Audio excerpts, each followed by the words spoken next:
Hello friends, SSC CHSL का form का online start हो चुका है आज से 6 दिसंबर से। तो उसके बारे में आपको इस वीडियो में बताने वाला हूँ। सीएचएसएल का सारे अपडेट मैं आपको मैं इस वीडियो में बताने वाला हूँ। तो वीडियो को बिल्कुल इन तक देखिएगा। जो भी नोटिफिकेशंस आया है आपको मैं पूरी जानकारी दूंगा अपने वीडियो में, कि आपको एक भी पॉइंट्स दिक्कत नहीं होगा फॉर्म भरने में। फॉर्म भरने का जो लिंक होगा वो भी मैं डाल दूंगा अपने डिस्क्रिप्शन बॉक्स में, वहाँ से पूरा रीड कर सकते हैं। जो नोटिफिकेशन आया है ऑफिशियल नोटिफिकेशन, वो बहुत लगभग 70 पेज का है। तो आप उसमें जो इम्पोर्टेंट होगा वो मैं बता दूंगा। अब बाकी और ऐसे फालतू है जो बिना काम का है। आपको फिर भी अगर टाइम मिले तो फॉर्म भरने के पहले आप एक उसको रीड ज़रूर कर लीजिएगा। बाकी जो जो इम्पोर्टेंट होगा वो मैं आपको डील कर दूंगा, क्या क्या इम्पोर्टेंस आया है इसके द्वारा। चलिए स्टार्ट करता हूँ वीडियोज़ को ऊपर। अगर हमारे आप चैनल पर नए आए हैं तो चैनल को सब्सक्राइब कर लें और बेल आइकन ज़रूर ऑन कर लें, जिससे आपको इस तरह के गवर्नमेंट जॉब से रिलेटेड अपडेट हमेशा आपको मिलता रहेगा। आई होप आप मेरी बातों को समझ पा रहे होंगे। देखिए, पहला नोटिस पहला क्या आया है, CHS 10+2 मतलब क्वालिफिकेशन जो है 12वीं ज़रूरी है। डेट ऑफ सबमिशन मतलब कि आज से स्टार्ट हुआ है, 6 दिसंबर से लेके 4 जनवरी 2023 तक लास्ट डेट है। और जो एग्ज़ाम वगैरह इसका होगा वो फरवरी मार्च में रखा गया है। अबाउट डेट CB21 फरवरी मार्च 2023 में होगा। और जो इसका पे स्केल होगा LDC का जो होगा और जूनियर सेक्रेटरी असिस्टेंट का जो पे स्केल होगा, पे स्केल लेवल 2 होगा 19,900 से लेकर 63,200 तक होगा। डाटा एंट्री का जो होता है पोस्ट DT उसको बोलते हैं लेवल, उसमें जो पे स्केल होगा लेवल 4 का होगा, उनकी जो सैलरी होगी 25,500 से लेके 81,100 तक होगा। और लेवल 5 इसमें आप देख पा रहे होंगे ना, ये फिर data entry operator grade A का सैलरी होगा वो 25,500 से लेके 21,100 रुपये तक है। टोटल जो वैकेंसीज पर आया है लगभग 4500 वैकेंसी आया है। कितने वैकेंसी टोटल? 4500 वैकेंसी इस बार आया है एसएससी के द्वारा, ठीक है ना। बाकी जो मिलता है रिजर्वेशन वो आपको मिलेगा, SC के लिए, ST के लिए और OBC के लिए वो मिलेगा, उसमें कोई डाउट्स नहीं है। यहाँ पे पोस्ट है डाटा एंट्री का जो पोस्ट है उसको वहाँ पे फंक्शनल एरिया क्या क्या होगा वो लिखा गया है।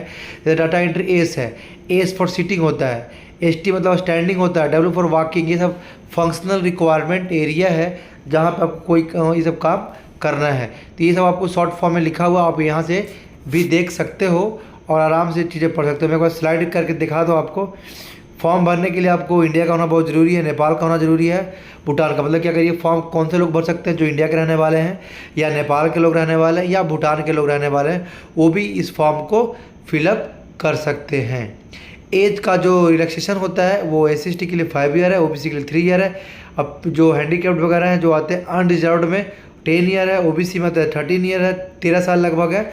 SC ये आपको सबको पता होना चाहिए, ये बिल्कुल बेसिक चीज़ें हैं, इसमें टाइम ख़राब नहीं करूँगा। और जो इम्पोर्टेंट जो चीज़ें हैं वो मैं आपको बताने की कोशिश करूँगा इस सेशन में। ये रहा इसका ऑफिशियल लिंक, आपको दिख रहा होगा।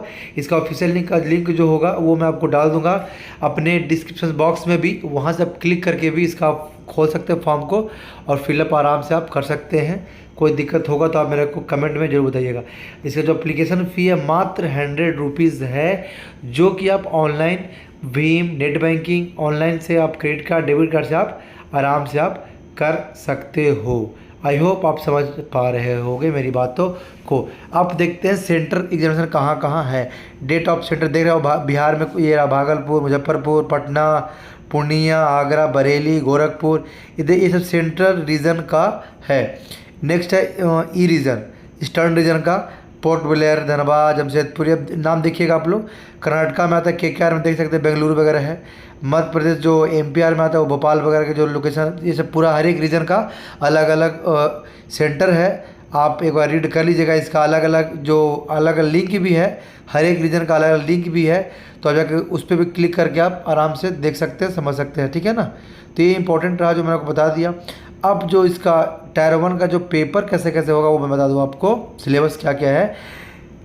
टायर जो 1 होगा मतलब CBT जो 1 होगा, इंग्लिश लैंग्वेज होगा, उसमें क्वेश्चन 25 होगा, 50 नंबर के होंगे। जनरल जो उसको बोलते हैं रीजनिंग का बोलते हैं वो 25 का होगा, 50 नंबर का होगा, 25 क्वेश्चन 50 नंबर का होगा। एप्टीट्यूड जो मैथ्स जिसको आप बोलते हैं 25 क्वेश्चन होंगे और 50 का होगा नंबर। और जो जीके जीएस जो होता है वो 25 का होगा, 50 नंबर के होंगे। टोटल क्वेश्चन 100 हो गए, 200 नंबर के होंगे। आपको 60 मिनट में आपको सोल्व करने हैं। आई होप आपको ये बात समझ में आ रही होगी। फिर टायर 2 में ये मैथमेटिकली रीजनिंग आप सब कुछ दिया हुआ है, क्वेश्चन वगैरह कैसे कैसे क्या सिस्टम है, सारा चीज़ आपको समझ में आ रही होगी। ये बिल्कुल इंपॉर्टेंट चीज़ था जो मैंने आपको आई होप मैंने बताया। ये उसका सिलेबस है, देख सकते हैं इंग्लिश में क्या क्या पूछता है, लैंग्वेज, ये सब ये बिल्कुल बेसिक चीज़ें है, कोई बड़ी बात नहीं है। सब लैंग्वेज सिलेबस है जो आप देख सकते हैं, है ना। मैथ सिलेबस, ज्योमेट्री में क्या क्या है, मैथ्स में सब आराम से एक बार रीड कर लीजिएगा। फिर भी अगर कुछ छूट जाए आप मेरे को एक बार ज़रूर अपने कमेंट बॉक्स में बताइएगा। टायर 2 का सिलेबस है ना। टायर 3 में कंप्यूटर जो प्रोफेसर वो होता है चीज़ें, ठीक है ना। ये चीज़ ना, फॉर्म भरने के समय आपको जो प्रूफ देना पड़ेगा ये सब Aadhaar card, PAN card, voter card, जो ये सब चीज़ें रखिएगा आप लोग आराम से। और आगे जो इसमें है बिल्कुल ऐसे ही फालतू चीज़ें हैं जो कोई इंपॉर्टेंट नहीं है, जैसे फॉर्म है, ये है, वो सब आप ये सब फॉर्म का कोई इंपॉर्टेंट नहीं है। आई होप आपको समझ में, ये सब फ़ोटो का वो दिया है कि इस तरह का फ़ोटो आप अपलोड कीजिएगा। ये रहा, दिखा देता हूँ मैं एक बार आपको।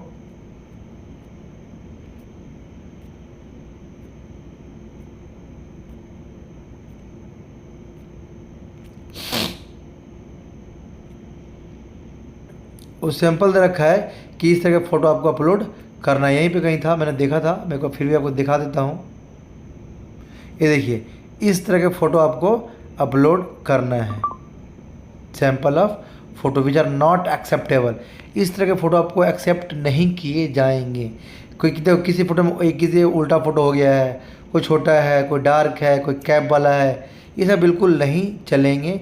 बिल्कुल जो जेन्युइन है वो तरह का फ़ोटो चलेगा। जैसे कि अलाउड जो 20 क्यूब से लेकर 50 क्यूब तक होना चाहिए। इमेज का साइज इस तरह के बिल्कुल अपडेटेड है। जो आप देख पा रहे हैं फोटोग्राफी का हो गया, ये साइन का है। तो आप जब लोड करोगे तो ख़राब रहेगा तो अपलोड होगा ही नहीं। तो आप ये सब बिल्कुल बेसिक चीज़ें जो आपको समझ में आनी चाहिए। आई होप आपको वीडियो समझ में आ गया होगा। फिर भी अगर कोई डाउट्स आपके रह जाते हैं तो आप मेरे को कमेंट में करके एक बार ज़रूर बताइएगा, ठीक है। चलिए, thank you, take care, bye bye.